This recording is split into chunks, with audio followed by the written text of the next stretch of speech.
नमस्कार, BEd first year. और आज हम लोगों का टॉपिक है शिक्षण की विशेषताएं। जो शिक्षण कार्य है, जो पढ़ाने का कार्य है, वो किन किन विशेषताओं को लिए हुए होना चाहिए, वो किन किन विशेषताओं पर आधारित होना चाहिए। तो हम देखते हैं कि शिक्षण की विशेषताएं कौन कौन सी है। तो वांछनीय सूचनाएं देना।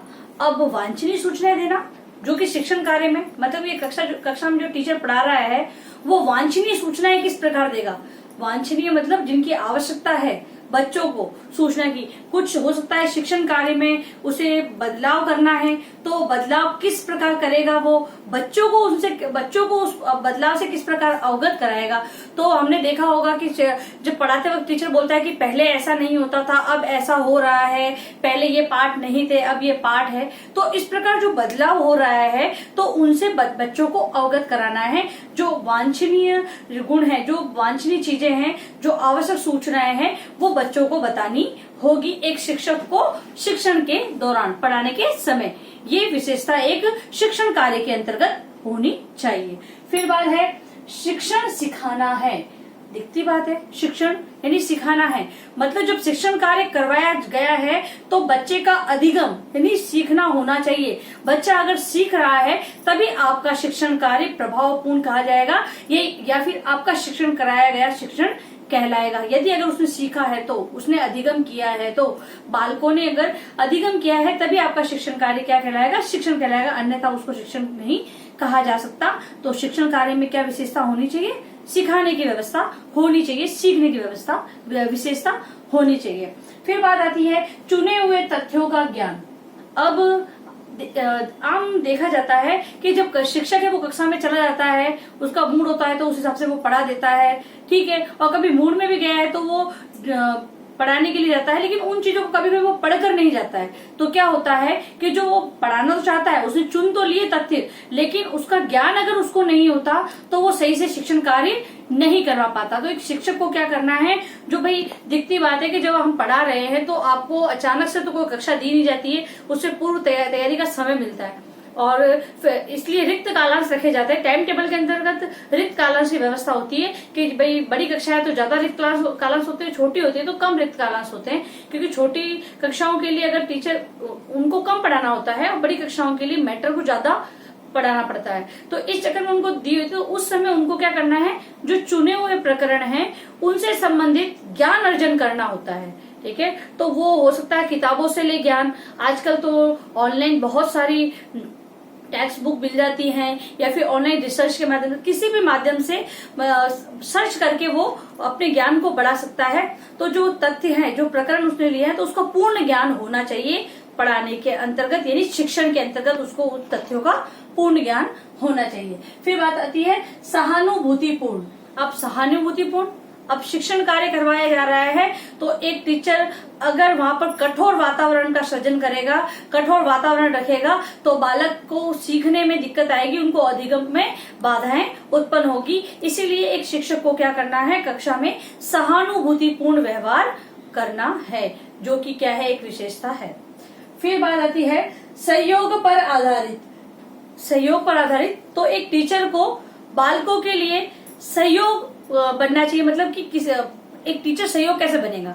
अब अगर एक टीचर बच्चे को सिखाने में सहायता कर रहा है तो वो एक सहयोग आधारित ही शिक्षण हुआ, मतलब सहयोग का कार्य ही कर रहा है, तो वो मानव है और मनुष्य का सहयोग है। और अगर इंस्ट्रूमेंट से समझ लें तो कोई भी एक सामग्री हो सकती है। मान लो बच्चे के पास पेन नहीं है तो उसको पेन उपलब्ध करवा दिया, तो वो भी एक प्रकार का सहयोग है।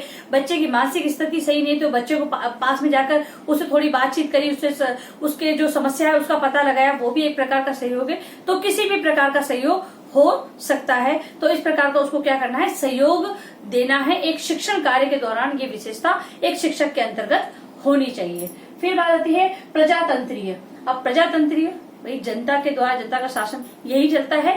तो प्रजातंत्र के अंतर्गत क्या आता है कि ये शिक्षण के अंतर्गत प्रजातंत्र कैसे होगा, क्योंकि शिक्षण का अधिकार, पढ़ने का अधिकार सभी को समान है और शिक्षक ग्रहण करने का अधिकार सभी को समान है। तो जो शिक्षक है वो शिक्षण कार्य के अंतर्गत सभी बच्चों को समान रूप से देखे, समान रूप से शिक्षण कार्य करवाने की कोशिश करे, वो भेदभाव जैसी नीतियों को नहीं अपनाए। ऐसी विशेषता इसके अंतर्गत होनी चाहिए जो कि प्रजातंत्र के अंतर्गत आती है। फिर बात आती है प्रगतिशील। अब जो शिक्षक का शिक्षण कार्य है वो कैसा होना चाहिए, प्रगतिशील होना चाहिए। मतलब कि जो कार्य वो कर रहा है उससे बालक की और स्वयं की भी प्रगति उसमें नजर आनी चाहिए। मतलब अगर एक टॉपिक की बात करें तो बच्चे को अब हमने गिनती सिखाई, उसके बाद वो जोड़ सीखेगा, घटाव सीखेगा, उसके बाद वो स्टेटमेंट वाले जो सवाल होते हैं उनको करने की कोशिश करता है। तो अगर वो करना सीख रहा है, टीचर शिक्षण करवा रहा है, बच्चा उस चीज को अधिगम कर रहा है, सीख रहा है, तो ये चीज स्टेप बाय स्टेप प्रगतिशील हो रही है। तो ये विशेषता शिक्षण के अंतर्गत होनी चाहिए। शिक्षण वहां पर स्थिर नहीं होना चाहिए, प्रगतिशील होना चाहिए।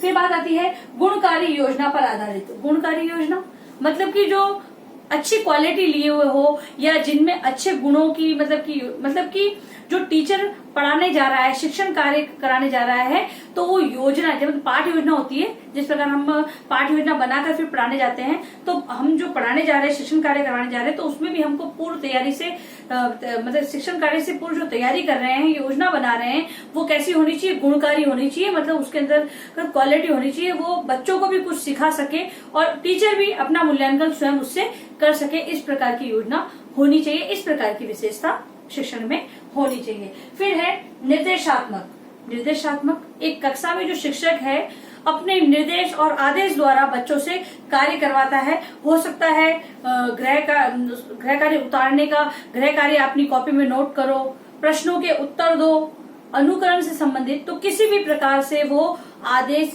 दे सकता है, जो कि एक कक्षा में एक टीचर की लीडरशिप कही जाए, नेतृत्व क्षमता जो होती है वो एक निर्देश के माध्यम से समझी जा सकती है। मतलब अगर टीचर निर्देश दे रहा है तो वो सक्षम है बच्चों को पढ़ाने के अंदर, शिक्षण कार्य करवाने में। तो इस प्रकार निर्देशात्मक मतलब वो ऑर्डर जो दे रहा है, मतलब वो उसके अंतर्गत होनी चाहिए कि वो निर्देश देने की भावना उसके अंतर्गत होनी चाहिए, वो कहे और बच्चे कार्य करे, इस प्रकार की। तो ये शिक्षण की एक विशेषता है। फिर है निदानात्मक एवं उपचारात्मक। अब शिक्षण कैसा होना चाहिए, निदानात्मक और उपचारात्मक।